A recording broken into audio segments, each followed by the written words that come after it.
Subscribe Prudent social media channel and press bell icon for latest notifications. पूण हे restaurant जरी असले एक वेगळे प्रकारचे आस्थापन तांणी तयार केलां. वयर गेले नंतर म्हाका कळ्ळें, म्हाका याद जाता शेवट मेन इम्पॉर्टंट हो कामगार वर्ग अशें रेस्टॉरंट जेन्ना आसता तेन्ना, आनी कामगार वर्गाचेर डिपेंड रावन अशी आस्थापनां चलोवची पडटा. आनी ते खातीर कामगार वर्गाचो हातभार ह्या हेतून आसपाक जाय. कारण खंयच्याय आस्थापना तांचें नांव मेळसर ह्यो गोश्टी जावच्यो पडटा. की साखळीच्या विकासात तांच्यांनी आनी एक पावल आमी फुडें मारलां.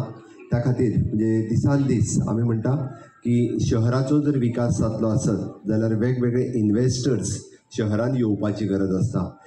आणि बरें एक एम्बियन्स आसलेले रेस्टॉरंट साखळेकारा खातीर आमी ओपन केले.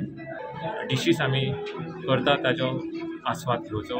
तातूंत चायनीज, गोवन सगळे म्हणजे सगळ्याचेर आमी कॉन्सन्ट्रेट केल्लें आसा. आनी बऱ्यांतल्या बरी सर्वीस आनी बऱ्यांतले बरें अशें फूड म्हणजे जेवण आमी दिवपाचो, टेस्टी जेवण दिवपाचो आमी प्रयत्न केल्लो आसा. ह्या प्रयत्नाक तुमी सगळे आमकां हातभार लायतले